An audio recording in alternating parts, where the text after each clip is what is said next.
Untuk lokasi hunian kami sendiri berada di ujung Jalan Kafling Surya, RT 2 RW 5, Kelurahan Kedung Jaya, Kecamatan Tanah Sereal, Kota Bogor, Jawa Barat.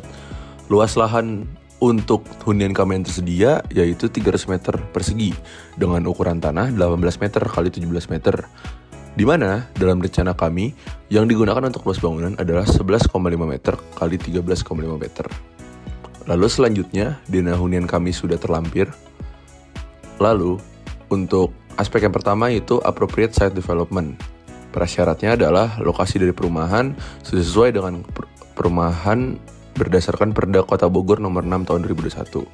Selain itu, KDH-nya sebesar 42,98% sehingga sudah memenuhi nilai minimum KDH untuk perumahan yang tercantum sebesar 10%.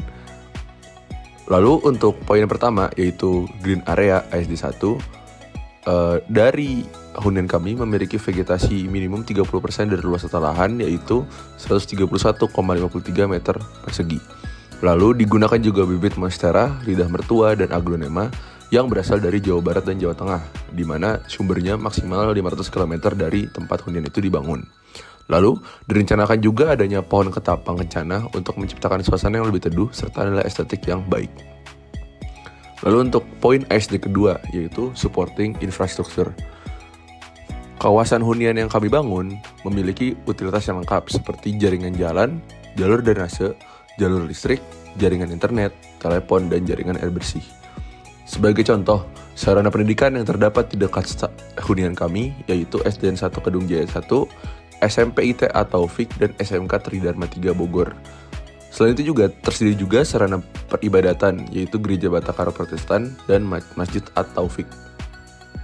Lalu, untuk yang ketiga yaitu community accessibility, terdapat fasilitas kesehatan terdekat yaitu Apotek Cipta Husada, lalu fasilitas pom bensin Pertamina di KH Soleh Iskandar, dan fasilitas perbelanjaan dalam bentuk Bogor Square dan Mr. DIY di Plaza Indah.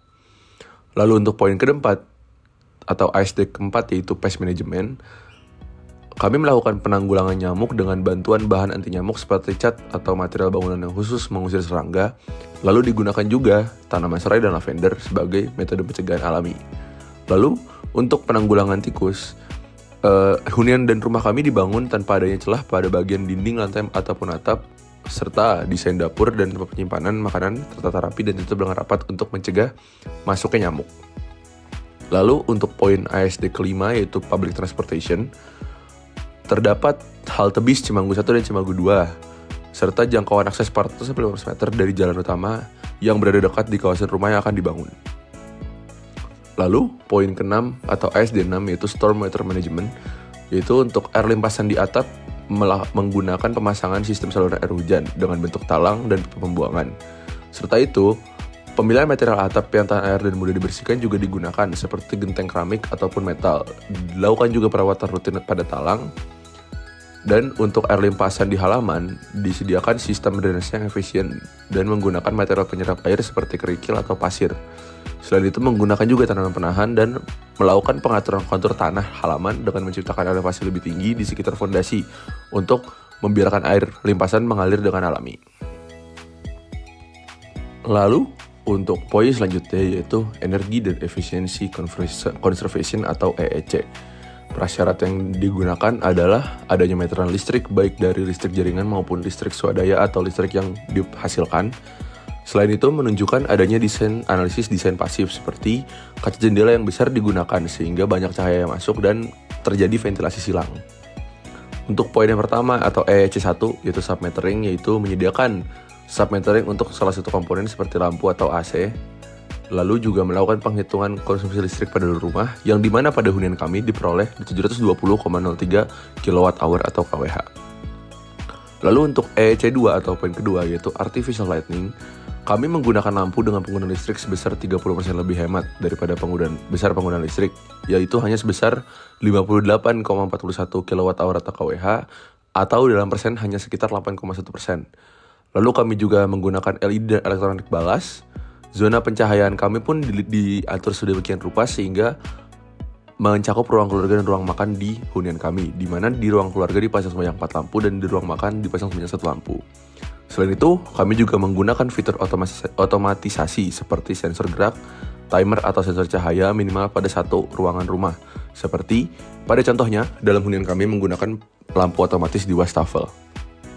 Lalu untuk poin ketiga yaitu EC3 yaitu thermal condition, kami hanya menggunakan AC maksimum 50% dari total luas lantai, di mana kami hanya menggunakan seluas lantai sebesar 60 meter persegi atau 23,42% yang terkena AC daripada luas lantai total.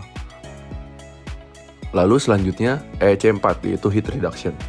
Pada EC4 dilakukan upaya desain atau penggunaan bahan bangunan yang dapat mereduksi panas pada seluruh atap yang tidak termasuk skylight, di mana material atap berwarna terang atau berlapis keramik memiliki kemampuan untuk memantulkan sinar matahari. Lalu yang kedua, kami juga melakukan upaya penggunaan desain dan bahan bangunan yang dapat mereduksi panas pada seluruh dinding dan lantai, seperti dinding yang terbuat dari bahan yang bersifat insulasi, sebagai contoh bata ringan dan ban komposit.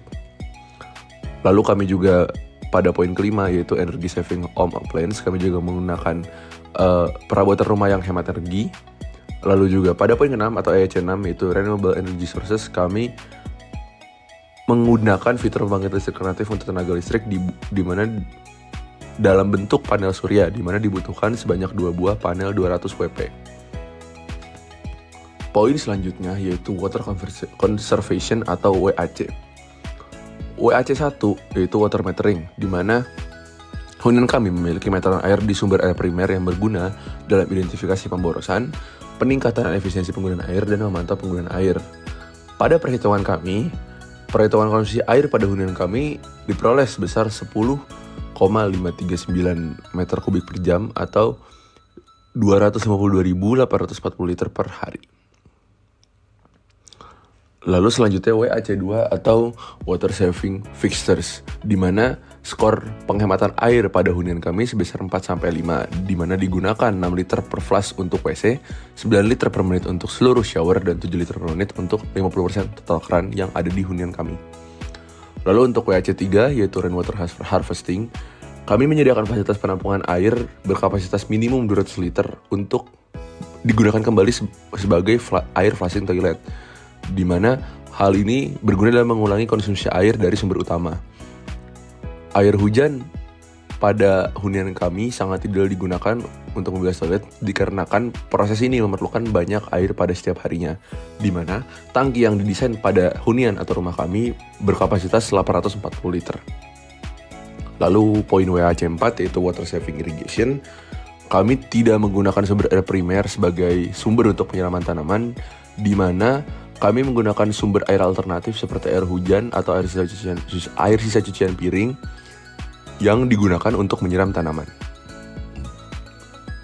Lalu WAC5 atau Waste Water Management, kami memasang grease trap atau perangkat lemak di sink dapur, di mana grease trap sendiri berguna untuk menyaring lemak dan minyak dari air limbah. Lalu kami juga menggunakan septic tank yang memiliki filter atau media yang dapat memproses air limbah sehingga aman bagi lingkungan.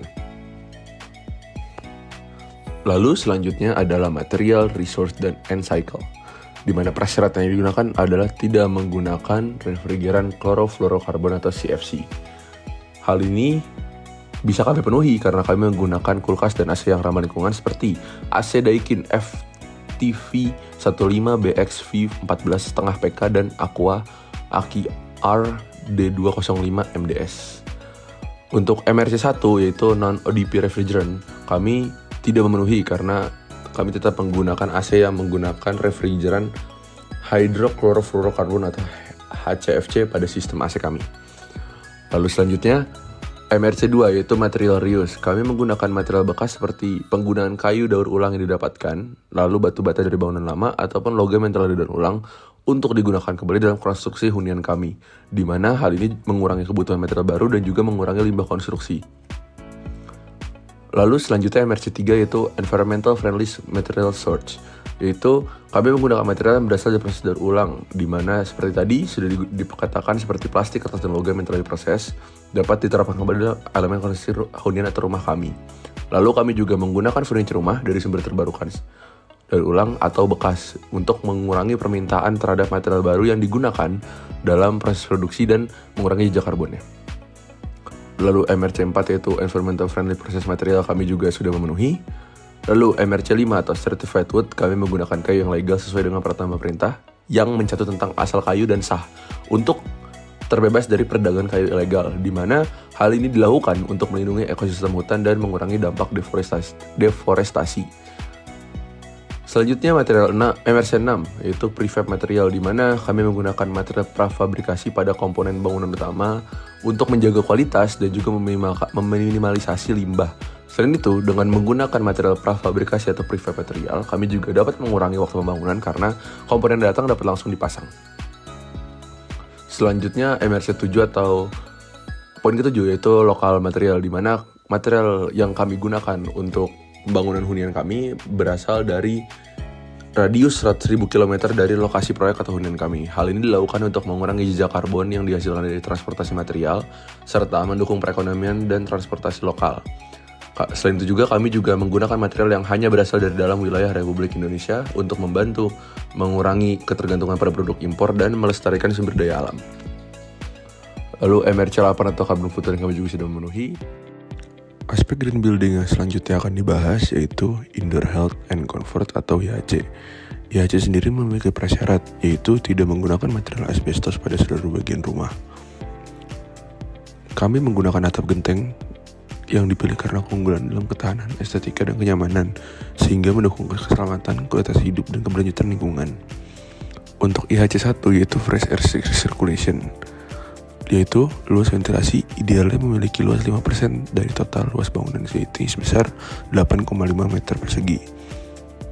Lalu dengan adanya luas ventilasi ini dapat mempertahankan kualitas udara di dalam rumah, melibatkan berbagai upaya tambahan seperti adanya tanaman lidah mertua, aglonema, dan monstera.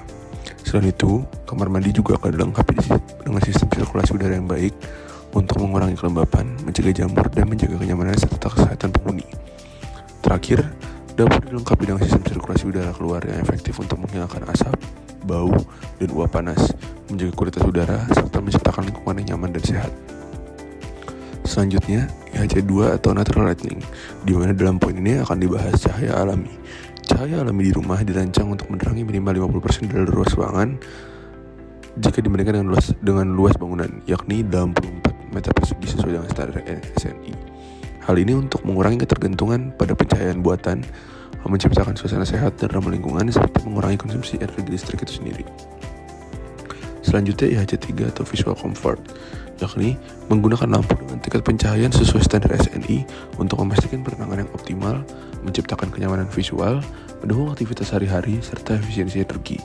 Hal ini juga membantu menjaga kesehatan mata dan kualitas pencahayaan yang tepat di setiap ruangan. Adapun merek lampu yang digunakan adalah merek lampu Philips.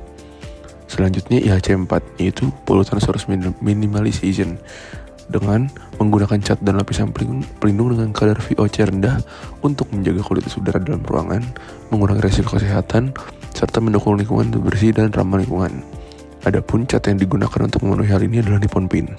Selanjutnya menghindari penggunaan material mengandung timbal untuk memastikan keamanan kesehatan penghuni, serta menciptakan lingkungan yang lebih aman, ramah lingkungan, dan mendukung kesehatan jangka panjang. Lalu IHC 5 yaitu Acoustic Level, dan IHC 6 itu Spatial Comfort, di mana kebutuhan luas ruang rumah minimal 9 meter persegi per orang untuk memastikan kenyamanan, ruang gerak yang cukup, dan kualitas hidup yang baik bagi penghuni. Hal ini menciptakan lingkungan yang fungsional, nyaman, dan mendukung aktivitas sehari-hari. Adapun kebutuhan luas pada bangunan ini adalah 29 meter persegi per orang. Selanjutnya yang akan dibahas yaitu poin Building Environment Management atau BEM, dengan prasyarat terdapat sistem pemilihan sampah rumah tangga menjadi organik dan anorganik untuk mempermudah daur ulang, mengurangi volume sampah di TPA, dan mendukung pengelolaan sampah ramah lingkungan. Sampah organik sendiri dapat diolah menjadi kompos, sementara sampah anorganik diproses untuk mengurangi dampak lingkungan. BEM 1 yaitu Sustainable Design and Construction, yaitu melibatkan tenaga ahli teknik sipil dan menerapkan standar keselamatan dan kesehatan kerja atau K3 untuk memastikan kualitas konstruksi yang optimal, melindungi pekerja, dan menjaga proyek berjalan aman, efisien, serta sesuai peraturan. Selanjutnya, ada BEM 2 yaitu Home Guideline, yaitu tersedia dokumen as-built drawing dan spesifikasi teknis yang menggambarkan kondisi bangunan setelah selesai dibangun, mencakup gambar desain rakit dan desain teknis. Dokumen ini mencatat perubahan setelah konstruksi, memudahkan perawatan, dan menyediakan informasi untuk renovasi atau perbaikan di masa depan. Selanjutnya, the green activity di BEM 3, yakni terlibat aktif dalam kegiatan lingkungan di sekitar rumah untuk meningkatkan kesadaran, mendukung keberlanjutan kawasan, dan memperkuat hubungan sosial antar warga. Partisipasi dalam program kebersihan, penghijauan, dan pelestarian alam membantu menciptakan lingkungan yang sehat dan berkelanjutan. Aktivitas yang diikuti seperti menanam tanaman untuk meningkatkan RTA atau ruang terbuka hijau. Selanjutnya BEM 4, yaitu waste management, yakni mengelola sampah organik dan anorganik baik mandiri maupun bersama pihak ketiga untuk meningkatkan manfaat sampah, mengurangi dampak lingkungan, dan mendukung keberlanjutan melalui daur ulang dan pembuatan kompos. Adapun rencana pada rumah ini adalah pembuatan bak kompos untuk pengolahan sampah organik yang terletak di bagian belakang rumah dan terpisah dari bangunan utama. Selanjutnya, BEM 5 yaitu security, di mana rumah harus memiliki sistem keamanan menghadapi bencana melalui langkah pencegahan, mitigasi, dan respons yang terencana, termasuk perencanaan darurat, pelatihan penghuni, serta penyediaan fasilitas sumber daya untuk mengurangi risiko dan kerugian, menciptakan lingkungan yang aman dan tangguh. Adapun rencana ini digunakan adalah pemasangan CCTV pada sudut-sudut rumah. Selanjutnya, innovation di BEM 6. Inovasi dalam desain teknologi dan kerja rumah untuk memenuhi kriteria Green Safe Home dengan pendekatan alternatif yang melampaui standar yang ada. Yang termasuk dalam definisi ini adalah penggunaan teknologi efisien, desain rumah ramah lingkungan, dan sistem bangunan berkelanjutan seperti energi terbarukan, pengolahan air yang lebih efisien, dan material rendah dampak. Adapun penerapan pada rancangan rumah ini adalah penerapan green roof atau atap hijau.